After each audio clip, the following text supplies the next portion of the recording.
습니다. 아멘. 하나님의 말씀은 로마서 1장 8절부터 15절까지 말씀입니다. 로마서 1장 8절부터 15절까지 말씀. 로마서 1장 8절부터 15절까지 말씀입니다. 제가 한 절, 여러분이 한 절, 우리 서로 교독하시면서 말씀을 읽도록 하겠습니다.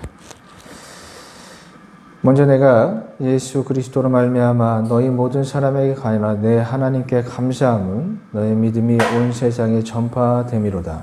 내가 그의 아들의 몸 안에서 내 심령으로 섬기는 하나님이 나의 증인이 되시거니와 항상 내 기도에 쉬지 않고 너희를 말하노라. 어떻게 하든지 이제 하나님의 뜻 안에서 너희에게로 나아갈 좋은 길을 얻기를 구하노라. 내가 너희 보기를 간절히 원하는 것은 어떤 신령한 은혜를 너희에게 나누어 주며 너희를 경고하게 하려 하느니 이는 곧 내가 너희 가운데서 너희와 나의 믿음으로 말미암아 피차 아니함을 얻으려 함이라. 형제들아 내가 여러 번 너희에게 가고자 하는 것을 너희가 모르기를 원하지 아니하노니 이는 너희 중에서도 다른 이방인 중에서와 같이 열매를 맺게 하려 함인데 지금까지 길이 막혔도다. 헬라인이나 야만인이나 지혜 있는 자나 어리석은 자에게 다 내가 빚진 자라. 또 나는 할 수 있는 대로 로마에 있는 너희에게도 복음을 전하기를 원하노라. 아멘. 제가 성경을 이제 공부를 하거나 성경을 보다가 해석이 조금 부족하거나 그다음에 뭐 여러 가지 주석을 찾아도 그 답을 잘 찾지 못할 때, 그러니까 애매하거나 모르는 것이 생기면 자주 찾는 기독교 관련 인터넷 카페가 있습니다. 거기 하면 참 많은 자료들이 있어서 뭐 특히 뭐 이단이나 이런 자료들이 있어서 제가 이제 모르는 것이 있으면 가서 자주 방문을 해서 자료들을 찾아보곤 하는데, 얼마 전에도 이제 무언가 찾기 위해서 카페에 잠깐 들어갔다가 어느 분이 올린 질문을 보게 되었습니다. 이분께서 제 카페에 이런 질문을 했습니다. 질문 내용은 이러합니다. 자신의 친구가 하나님, 예수님을 믿는데 교회는 다니지 않습니다. 그럼 이 친구가 구원을 얻을 수 있을까요? 라는 질문에 이런 질문이었습니다. 예수님을 믿는데 교회를 다니지 않는다. 여러분은 어떻게 생각하십니까? 여러분은 이 사람이 구원을 얻을 수 있을까요? 아니면 이미 구원을 얻었다고 생각하십니까? 여러분의 생각이 궁금한데 저는 가능하다고 생각합니다. 요한복음 3장 16절 말씀에 하나님이 세상이 이처럼 사랑하사 세상을 이처럼 사랑하사 독생자를 주셨으니 이는 그를 믿는 자마다 멸망하지 않고 영생을 얻게 하려 하심이라. 아멘. 여러분, 우리의 구원의 방법은 오직 단 한 가지뿐입니다. 우리가 구원을 받을 수 있는 방법은 단 하나뿐이에요. 예수님을 믿는 것. 그 외에 다른 구원의 방법과 통로는 없습니다. 다른 복음도 없으며 다른 구원의 방법도 없습니다. 오직 예수님뿐이에요. 오직 그분만이 저와 여러분을 구원하실 수 있고 그분을 믿는 모든 사람들은 구원을 얻게 됩니다. 교회를 다녀야 구원을 얻는 것이 아닙니다. 교회를 다닌 것이 구원의 조건은 아닙니다. 여러분, 우리의 구원의 조건은 유일해요. 예수님을 믿는 믿음. 이 믿음만 있으면 저와 여러분은 구원을 얻습니다. 어느 교회를 다녀야지만 구원을 얻는다라는 자체는 이건 복음적인 것이 아니에요. 그리고 교회를 보면 믿지 않는 사람도 교회를 다닐 수 있습니다. 믿음이 없어도 교회를 다닐 수 있다는 거죠. 예수님을 믿지 않는 사람들도 교회를 다닙니다. 교회를 다니는 이유는 예수님을 믿는 사람이 교회를 다녀야 하겠지만 교회를 다니는 이유는 다양합니다. 부모님 때문에 교회를 다니는 사람도 있고 가족 때문에 교회를 다니는 사람도 있고 믿음은 없는데 친구 때문에 교회를 다니는 사람도 있고 제 어릴 적 모습을 보면 이성 친구를 만나기 위해서 교회를 다니는 사람도 있습니다. 목적이 다 다르죠. 예수님을 믿기 때문에 교회를 다녀야 하겠지만 그렇지 않는 사람도 많다라는 거죠. 또한 요즘에는 이 비즈니스 때문에 교회를 나오는 사람도 있습니다. 이것이 참 문제인데 우리나라를 보면 교회 이름으로 사업처를 운영하는 곳이 우리나라에 꽤 많이 있습니다. 교회 이름으로 기업체와 복지시설까지 교회와 연관된 사업차들이 참 많은데 이 기업에, 이 복지시설에 근무하는 이 직원들에게 교회를 출석을 요구하는 교회들이 상당히 많이 있어요. 그러니까 믿지 않는 사람도 그 회사를 다니면 그 교회를 다녀야 되는 거죠. 또한 여러분 미션 스쿨 역시 마찬가지죠.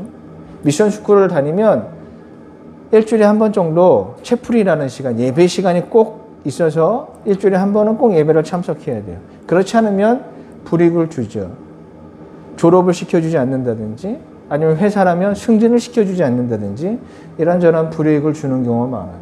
그래서 믿음이 없지만 교회를 나오는 사람들도 상당히 많이 있습니다. 우리 기독교가 제발 이런 짓을 안 했으면 좋겠어요. 힘을 가지고 힘을 이용해서 이렇게 예배를 강요하는 것은 절대로 전도에 도움이 되지 않는다라는 것입니다. 제가 다니던 신학교에서도 일반 신학생들은 일주일에 2번 정도 예배를 참여했었고 일반 학과 사람들은 일주일에 한 번 정도 예배를 참여해야만 했습니다. 그건 필수예요. 체포하지 않으면 졸업할 수 없다 보니까 일반 학생들도 일주일에 한 번 정도는 예배를 참여해야 되는데 저는 지금 졸업한 지가 꽤 오래됐음에도 불구하고 그 예배당 의지에 기록되어 있는 낙서의 글이 지금까지 기억이 납니다. 거기에 뭐라고 적어놨냐면 빌어먹을 개동놈들 이렇게 적어놨어요. 욕이죠. 지금 설교 시간에 이런 말 하기가 좀 그렇지만 개새끼란 뜻이에요. 기독교를 그렇게 욕하고 있는 거예요. 하기 싫은데 내가 졸업을 하기 위해서는 어쩔 수 없이 이 자리에 참여하는데 너무 싫은 거죠. 여러분 힘으로 무언가를 강요하면 반발이 생길 수밖에 없습니다. 힘으로는 전도할 수 없어요. 그 친구도 그러지 않으면 다른 학교 가면 되는데 실력은 안 되니까 어떻게 해서 여기까지 왔지만 내 힘으로 뭐 어쩔 수가 없으니 4년 내내 내가 이 시간을 참여하려다 보니 욕을 하고 싶은 거죠. 여러분 교회를 다닌다고 해서 믿음이 있는 것은 아닙니다. 믿음이 없어도 충분히 교회를 다닐 수가 있어요. 여러 가지 상황 때문에, 조건 때문에, 어떤 이유 때문에 교회를 다닐 수 있어요. 그렇기 때문에 꼭 교회를 다녀야만 구원을 얻을 수 있느냐? 그렇지 않습니다. 우리의 구원은 오직 예수님을 믿는 믿음으로 얻게 되는 하나님의 은혜입니다. 다른 방법, 다른 조건이 붙으면 그건 잘못된 복음이에요. 하지만 우리가 관과한 것이 하나 있죠. 우리가 구원을 받는 그 과정을 보면 오직 예수님을 믿는 그 믿음으로 우리가 구원을 얻어요. 예수님을 믿는 믿음으로만 우리가 구원을 얻습니다. 그런데 구원을 받은 사람은 그렇게 살지 않습니다. 예수님을 믿으면 구원을 받습니다. 우리의 구원의 조건은 오직 단 하나 예수님을 믿는 믿음뿐이죠. 이외에 다른 조건이 없습니다. 그런데 예수님을 믿어서 구원을 얻으면 달라지는 것들이 있습니다. 이것이 구원의 조건은 아니지만 놀랍게도 구원을 얻으면 필연적으로 구원받은 사람에게 따라오는 삶의 모습들이 있다는 것입니다. 달라진 삶, 달라지는 삶. 여러분, 구원을 받은 사람의 삶은 이전과는 분명히 달라지게 되어 있습니다. 구원을 받으면 반드시 달라지는 삶이 찾아옵니다. 이것은 내가 거부한다고 해서 거부할 수 있는 것도 아니라 내가 이런 삶을 갖고 싶다고 해서 가져지는 것도 아니라 예수님을 믿어서 구원을 얻으면 자연스레 구원받은 사람의 삶에 이 변화가 찾아와서 그 사람의 삶을 바꾸어 놓습니다. 그리고 구원받은 사람은 찾아온 이 달라진 삶을 거부하지도 않습니다. 그냥 달라진 삶으로 살아가게 되어 있어요. 사람이 예수님을 믿어 구원을 얻는다는 것은 다시 태어남을 의미합니다. 그것을 우리는 거듭남이라고 이야기를 하죠. 요한복음 3장 3절 말씀인데 우리 한번 읽어보도록 하겠습니다. 시작. 예수께서 대답하여 이르시되 진실로 진실로 내게 나를 볼 수 없느니라. 아멘. 다시 태어나는 거예요. 구원을 얻었다는 것은 다시 태어나는 것을 의미하며, 이렇게 다시 태어난 사람은 이전과는 다른 삶의 모습으로 살아가는 거예요. 다시 태어나니 다른 인생의 목적과 목표가 생겨나는 거예요. 인생을 바라보는 가치관의 변화가 찾아오고, 인생을 대하는 태도의 변화가 생기고, 삶을 살아가는 모습에 아주 놀라운 변화들이 막 생겨날 수밖에 없어요. 그런 변화가 찾아오게 되어 있어요. 다시 태어났으니 모든 것이 변화되어서 새롭게 시작되는 것입니다. 그래서 여러분, 우리가 어떤 사람이 구원을 받았는지를 살펴볼 때 그것이 전부는 아니지만 그 사람의 변화된 삶을 통해서 어느 정도는 확인받을 수가 있다는 거예요. 여러분, 삶의 태도만 변화될까요? 그렇지 않죠. 생각도 변화되고 말투도 변화되고 세상을 바라보는 시선 등 모든 것들이, 많은 것들이 바뀌어지게 되어 있습니다. 이런 변화, 내가 이렇게 저렇게 변화쉽다고 해서 변화되는 것이 아니라 예수를 믿어서 구원을 얻으면 그냥 그렇게 되는 거예요. 내 의지와는 상관없이 그런 변화가 예수님을 통해 구원을 얻은 자들에게 다 하나같이, 한결같이 찾아오는 것입니다. 아직 구원의 은혜를 모르거나 경험하지 못한 분들은 그 변화가 정말 있을까라고 생각하실 수 있는데, 여러분, 이런 변화는요, 우리 일상에서도 찾아볼 수가 있습니다. 우리 일상에서 이러한 변화를 찾아볼 수 있는 방법 중 하나가 바로 사랑이라는 거예요. 여러분, 남녀가 사랑을 하고 이 부모가, 이 결혼한 이 남녀가 이제 아이가 출산하면 부모가 되잖아요. 아이를 얻으면 이 부모가 되어 자녀를 사랑하는 이 감정, 이 경험들, 여러분, 누가 가르쳐 주어서 그렇게 되는 것이 아니에요. 내가 어떤 사람이 마음에 들어서 사랑이라는 감정이 생기면 그냥 놀라운 변화가 그 사람에게 찾아옵니다. 어떤 감정의 변화가 찾아오고 시선의 변화가 찾아오고, 그냥 이뻐 보이죠. 그 사람이 이뻐 보이는 거예요. 여러분, 이것을 우리가 흔히 이제 세상 말로 눈에 콩깍지가 씌었다고 얘기하는데, 그냥 이뻐 보입니다. 남들은 못난이라고 말하지만 내 눈에는 내 아이가 세상에서 제일 이뻐 보여요.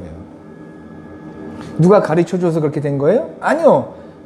부모가 되니 내 자녀가 가장 이뻐 보이는 거예요. 그리고 삶의 태도나 모양도 바뀌죠. 부모가 되면 자신을 위해서 살았던 사람들이 이제는 그냥 아이를 위해서 살아가는, 아이를 올바르게 양육하고 아이를 올바르게 키우기 위해서 삶의 태도와 모양과 목적들이 많은 변화가 찾아와요. 근데 이건 누가 가르쳐줘서 그렇게 되는 건가? 그렇지 않아요. 어설프긴 하지만 이런 변화들은 누가 말해주지 않아도 그냥 그 사람을 위주로, 사랑하는 사람 위주로 삶의 모습들이 바뀌는 거예요. 다만 이런 인간의 사랑에는 이 변화가 너무 짧고 자주 변질이 되어서 문제지, 사랑의 시작들을 한번 생각해 보면 이런 변화, 누가 가르쳐 주어서 그렇게 되는 것이 아니라 뭔가 사랑을 하게 되면 사람이 변화되는 것입니다. 예수를 믿어 구원을 얻으면 변화되는 것이 바로 이런 거예요. 예수를 믿으면, 그래서 구원을 얻으면 모든 것이 변화됩니다. 예수님은 자주 우리에게 이런 말씀을 하셨습니다. 내 사랑 안에 거하며. 우리가 예수를 믿는다는 것은 그분과 사랑에 빠졌다는 것을 의미합니다. 그래서 변화가 찾아오는 거예요. 그럼 우리가 예수를 믿어서 구원을 얻으면 우리들의 삶에 찾아오는 수많은 변화들, 그 변화들이 어떤 것이 있을까요? 먼저는 삶의 목적이 달라지겠죠. 삶의 목적이 달라지면 삶의 목표도 수정이 될 수밖에 없습니다. 그리고 삶에서 느끼는 즐거움과 기쁨과 행복의 통로가 완전히 달라지는 거예요. 이전에는 세상의 것들이 즐거웠습니다. 세상의 성공이 즐거웠고 풍요가 즐거웠고 쾌락이 좋았죠. 그런데 예수를 믿고 구원을 받으면 달라져요. 내 삶의 변화가 찾아오는 거예요. 그래서 바울은요, 자신에게 찾아온 변화를 이렇게 고백하고 있습니다. 빌립보서 3장 4절과 5절 말씀입니다. 우리 한번 읽어보도록 하겠습니다. 시작. 그러나 나도 육체를 신뢰할 만하며 만일 누구든지 다른 이가 육체를 신뢰할 것이 있는 줄 안다면 나는 더욱 그러하니니 나는 8일 만에 할례를 받고 이스라엘 족속이요 베냐민 지파요 히브리 중에 히브리인이요 율법으로는 바리새인이요. 바울은 예전에 내가 자랑했던 것들이 이런 거라는 거예요. 내가 만족했던 조건들이 이런 거예요. 이것들이 내 삶의 이유였고 내 삶의 원동력이 됐던 것들인데, 그랬던 내가 예수님을 만나서 그분을 믿고 예수님을 통해서 구원을 얻으니 내 삶이 이렇게 변화되었다라고 고백합니다. 그것이 바로 빌립보서 3장 7절과 8절 말씀입니다. 그러나 무엇이든지 내가 유익하다는 것을 내가 그리스도를 위하여 다 해로 여길 뿐더러 또한 모든 것을 해로 여김은 내 그리스도 예수를 아는 지식이 가장 고상하기 때문이라. 내가 그를 위하여 모든 것을 잃어버리고 배설물로 여김은 그리스도를 얻고. 아멘. 예전엔 나의 성과, 나의 대학, 나의 출신, 내가 가지고 있는 물질, 내가 이루었던 성공들, 내 삶을 이루어가고 있는 이 조건과 환경들이 내 삶의 자랑거리였는데, 나의 삶의 기쁨이었고 즐거움이었는데, 내가 예수님을 믿고 난 후, 구원을 얻은 후에 나의 삶을 봤더니 그것들이 더 이상 나의 자랑거리가 되지 않았다. 오직 예수님과 관련된 것만 나의 즐거움이 되고 나의 목표가 되고 나의 기쁨이 되었다라고 바울은 고백합니다. 예수님을 알기 전과 예수님을 믿고 구원을 얻은 후에 변화된 삶을 우리가 충분히 바울의 고백을 통해서 알 수가 있어요. 자, 이렇게 변화된 삶을 살게 되는 이 구원받은 사람들에게 나타나는 특징이 하나 있는데 성경은 이것을 이렇게 기록하고 있습니다. 사도행전 2장 44절에서 47절까지의 말씀입니다. 우리 한번 읽어보도록 할게요. 시작. 믿는 사람이 다 함께 있어 모든 물건을 서로 통용하고 또 제사와 수레를 팔아 각각의 필요를 나타나 나눠주며 나라가 마음을 같이하여 성전에 모기를 힘쓰고 집에서 떡을 떼며 기쁨과 순전한 마음으로 음식을 먹고 하나님을 찬미하며 또 온 백성에게 칭송을 받으니 주께서 구원받은 사람을 날마다 더하게 하시니라. 아멘. 여기 말씀을 시작할 때 뭐예요? 믿는 사람은 누굽니까? 구원을 얻는 사람들이죠. 구원을 얻은 사람들이, 예수를 믿어서 구원을 얻은 사람들이 어떤 삶을 살게 될까요? 46절에 보니까 날마다 마음을 같이하여 성전 모기를 힘쓰고. 이것이 예수를 믿어서 구원을 얻은 사람의 특징 중 하나입니다. 예수를 믿는 사람들과 나와 같은 은혜를 경험한 사람과 함께 하고자 한다는 거예요.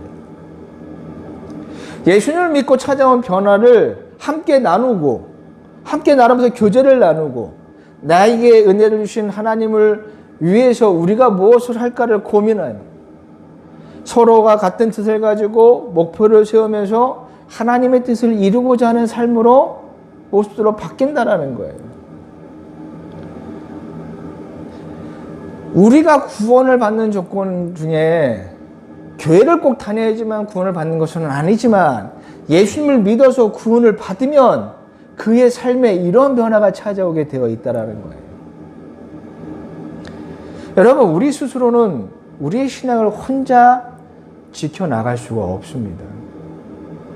처음에 내가 은혜를 경험할 때는 괜찮겠지만 시간이 지나면서 많은 외부의 또한 내부의 공격으로 우리는 흔들릴 수밖에 없습니다. 이럴 때 공동체가 필요한 거예요. 함께 믿음을 나누고 함께 격려하고 그래서 도움을 주는 공동체가 우리에게 필요하고, 그렇기 때문에 하나님께서 우리에게 교회를 허락하신 거예요. 여러분, 사람은요 스스로를, 자신을 잘 보지 못합니다. 사람의 특징이 하나가 뭔지 아세요? 자신에게는 무한하게 간대하면서 타인에게는 매우 엄격한 것이 사람인 겁니다. 그래서 예수님도 이런 경고의 말씀을 하셨어요. 누가복음 6장 41절 말씀에 어찌하여 형제의 눈 속에 있는 티는 보고 내 눈 속에 있는 들보를 깨닫지 못하느냐. 들보라는 것은 뭐냐면 커다란 막대기예요. 너희의 삶에 있는 그 커다란 막대기와 같은 잘못은 깨닫지 못하면서 형제에게 있는 티라는 건요 쌀알보다 작은 게 아주 팁니다. 먼지는 눈에도 잘 안 보이잖아요. 근데 그 눈에도 잘 보이지 않는 그 티와 같은 잘못을 상대방에 있을 때 우리는 너무나 잘 지적하는 거예요. 이것이 인간입니다. 그러니까 우리 스스로를 참 잘 판단하기가 어렵습니다. 그래서 때로는 나에게 격려를 주는, 그리고 때로는 나에게 책망을 해줄 사람이 우리에겐 필요합니다. 그래서 공동체가 존재하는 거예요. 히브리 기자 역시 이와 같은 말씀을 히브리서 10장 24절과 25절 말씀에서 기록하고 있습니다. 서로 돌아보아 사랑과 선행을 격려하며 모이기를 패하는 어떤 사람들의 습관과 같이 하지 말고 오직 권하여 그날이 가까움을 볼수록 더욱 그리하자. 아멘. 서로를 돌보고 서로를 격려하는 것이 우리에게 필요하기 때문에 하나님께서 우리에게 교회를 허락하신 겁니다. 바울도 오늘 본문에서 이와 같은 말씀을 이와 같은 의미의 말씀을 하고 있습니다. 본문 11절과 12절 말씀이에요. 우리 함께 말씀을 읽어보도록 하겠습니다. 시작. 내가 너희 무기를 단단히 원하는 것은 어떠한 신령한 은사를 너희에게 나누어 주어 너희를 견고하게 하려니 이는 곧 내가 너희 가운데서 너희와 나의 믿음으로 말미암아 피치야 아니함을 얻으려 함이니라. 아멘. 아니라는 말은 서로를 통해 위로와 힘을 얻는다는 뜻이에요. 서로와 격려를 통해서, 때로는 책망을 통해서 잘못한 것은 인정하고 또 힘이 드는 것, 내 힘으로 해결할 수 없는 건 서로가 격려를 하면서 우리의 믿음을 성장시키는 것. 그것이 반드시 필요한 거예요. 그렇기 때문에 우리에게 교회의 공동체를 우리에게 허락하여 주신 겁니다. 이렇듯 예수를 믿고 예수를 믿어서 구원을 얻으면 함께 하고자 하는 마음이 생기는 거예요. 예수를 믿는데 교회를 다니지 않는다? 이것은 굉장히 모순된 말입니다. 내가 어떤 사람을 사랑하는데 그 사람과 만나는 것은 싫습니다 말하는 것 같은 거예요. 여러분, 사랑하는 사람을 만나고 싶지 않은 사람이 어디 있어요?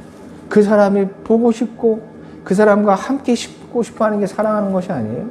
근데 내가 저 사람을 사랑은 하는데 만나고 싶지는 않다.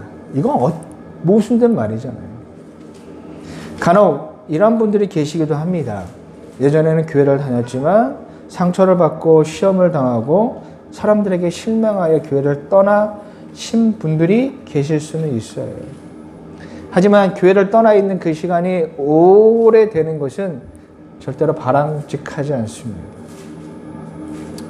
저희 교회가 이제 개척교회라고 말하기는 좀 그런데, 개척한 지 벌써 7년이 넘었지만, 그래서 개척교회는 아닌데 성도가 별로 없기 때문에 그냥 작은 교회에서 가끔은 이제 많지는 않는데, 예전에, 지금 이제 코로나 때문에 찾아오는 사람들이 많지는 않은데 예전에는 간혹 교회를 찾아오시는 분들이 몇 분 계셨어요. 그러면 이제 이분들이 왜 이런 작은 교회를 찾느냐? 자신들이 다니는 이 교회 목사님에게는 하지 못하는 그런 말이나 상담을 하려고 오는 분들이 간혹 계셨습니다. 근데 그런 분들이 찾아오면 대부분 하는 얘기가 교회로부터 받은 상처, 시험받은 이야기를 해요. 그리고 교회를 떠나신 분들도 상당히 많이 있었습니다. 어떤 분은 여전히 10년 넘게 교회를 다니지 못하고, 그래서 예수님을 믿는데 사람들의 상처 때문에 교회를 못 다녀서 혼자 신앙 서적을 읽거나 이제 인터넷이나 TV로 예배 동영상으로 혼자 10년 동안 예배하는 분도 계셨어요. 이런 분들이 상당히 많습니다. 제 어린 시절에 함께 신앙생활을 했던 친구도 30대까지는 잘 신앙생활을 하던 친구가 담임 목사님께 상처를 받아서 교회를 떠난 지가 벌써 한 10년이 넘었어요. 한 10년 정도는 된 것 같아요. 그래서 처음에 이 친구가 교회를 나왔다고 했을 때 제가 그래도 신앙을 회복해야 하지 않겠느냐라는 이 말 겉면조차도 듣지 않으려고 했던 친구였는데, 지금은 그래도 제가 얘기하면 그래 교회는 좀 나가야지 라고 이제 어느 정도 마음이 이게 누그러지긴 했어요. 안타까운 일이죠. 예수님을 믿는데 교회를 다니지 않는다. 너무나 안타까운 일이에요. 여러분, 우리의 예배는요, 하나님께 드리는 찬양과 경배로 끝나는 것이 아니라 성도의 교제까지도 다 포함되어 있습니다. 그런데 그런 교제가 단절됐다는 건 매우 아쉬운 일입니다. 여러분, 우리의 지금의 예배가 구약의 제사와 많은 의미를 가지고 있는데, 여러분 구약의 제사를 보면 자신이 가지고 있는 이 재물을 다 태우는 것으로 끝나는 것이 아니에요. 일정 부분만 재물을 태웁니다. 그러면 남는 부분들이 있잖아요. 그 재물의 몫을 이웃들과 함께 나누어 먹는 것으로 제사가 마무리되는 거예요. 그냥 내가 재물을 갖고 왔어. 손을 얹어서 내 죄를 주고 그 다음에 뭐 제사장이 태우면 끝이다. 그렇지 않아요. 자, 레위기 7장 15절 말씀이에요. 우리 한번 읽어보도록 하겠습니다. 시작. 당장으로 이르는 화물 제물의 우리는 드리는 나라에 먹을 것이요 조금이라도 이튿날 아침까지 할 것이니라. 아멘. 자, 화물 제물로 고기를 가지고 왔어요. 그날 태웠어요. 보통 태우는 것은 내장, 지방들 이런 게 태우거든요. 잘 인간들이 먹을 수 없는 거. 그럼 살코기 이런 부분들은 남잖아요. 그것들을 어떻게 해요? 이튿날, 다음날 아침까지 남겨두지 말래요. 근데 한번 생각해 봅시다. 뭐 사람마다 경제적인 어떤 경제적인 이제 그 여유로 인해서 어떤 사람은 뭐 소 한 마리를 가져오고 어떤 사람은 뭐 그냥 새 한 마리를 가져올 수 있어요. 가난한 사람은. 근데 부자인 사람이 소 한 마리를 딱 화목제물로 가져와서 드린다고 생각해 보세요. 엄청나겠죠. 근데 이 이제 소를 잡았어요. 그리고 내장 부분들은 하나님께 태워보내고 살코기가 남았잖아요. 근데 이 소를요, 하루아침에 혼자, 그리고 아무리 많아도 가족들이 이것을 하루 만에 먹을 수 있다? 불가능한 일이죠. 그럼 어떻게 해야 돼요? 이웃들과 함께 나누어 먹을 수밖에 없는 거예요. 레위기 7장 18절 말씀에 그 밑에 좀 내려가면 18절에 이렇게 기록되어 있습니다. 만일 그 한목제물의 고기를 셋째 날에 조금이라도 먹으면 그 제사는 기쁘게 받아들이지 않을 것이라. 드린 자에게도 예물답게 되지 못하고 도리어 가중한 것이 될 것이며 그것을 먹는 자는 그 죄를 짊어지리라. 아멘. 예배 제사에 끝나는 건 뭐예요? 제사로 바친 그 재물을 다 소비하는 것으로 끝나는 겁니다. 그걸 남겨두었다? 하나님 말씀하시기를 가중한 것이다 라고 말씀하고 계세요. 남으면 안 돼요. 남으면 안 되니까 함께 나누어 먹어서 남기지 말아야 됩니다. 그것이 제사의 완성인 거예요. 단순하게 태우고 하나님께 연기로만 드리고 끝나는 것이 아니라는 거예요. 이웃들과 함께 그 음식을 먹고 나는 거죠. 그럼 누구한테 나눠줄까요?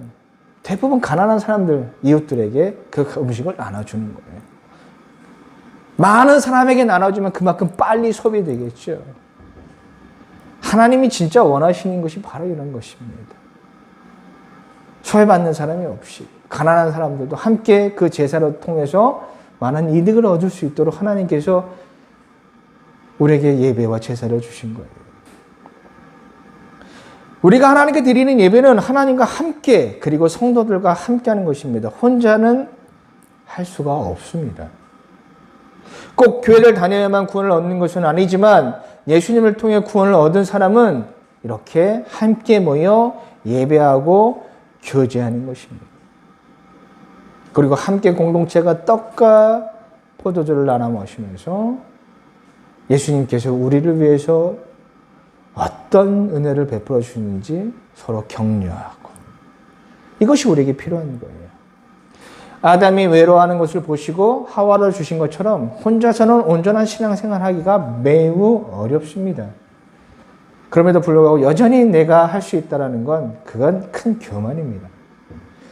하나님께서 우리에게 교회를 주신 이유가 있습니다. 때로는 교회에서 상처를 받고 시험을 당하기도 하지만 하나님께서 교회를 허락하신 그분의 그 뜻을 기억하면서 저와 여러분 이 공동체가 올바르게 또 바로 서서 하나님의 뜻을 이루고 선포해 나가는 하나님의 말씀을 올바르게 선포해 나가는 교회가 될 수 있도록 저와 여러분은 많은 기도를 해야 합니다.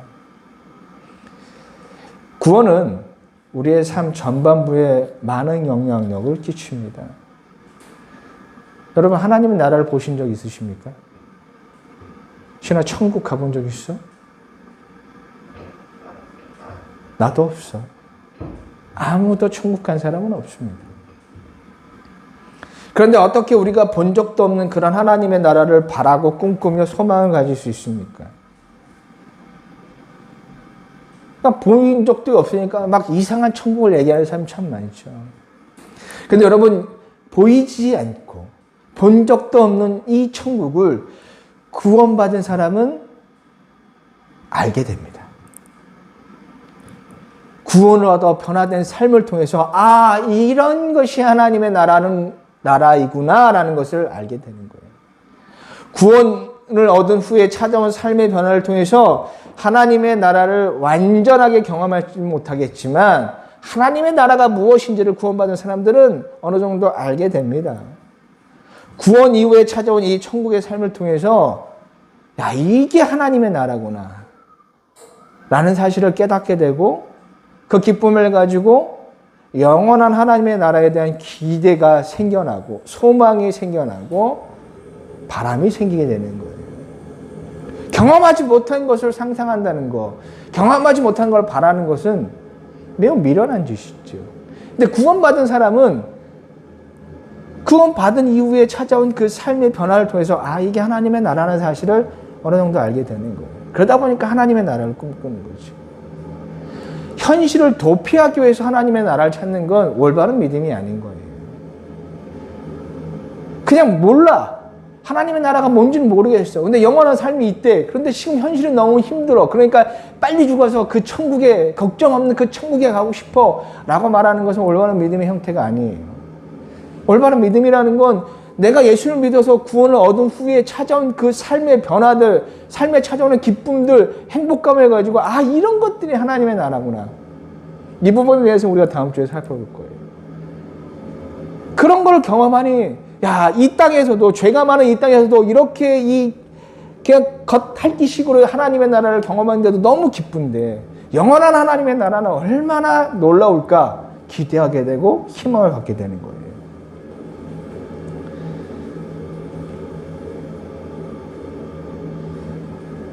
다음 이 시간에는 구원에 찾아오는 변화에 대해서 오늘보다 좀 더 자세하게 살펴볼 것입니다.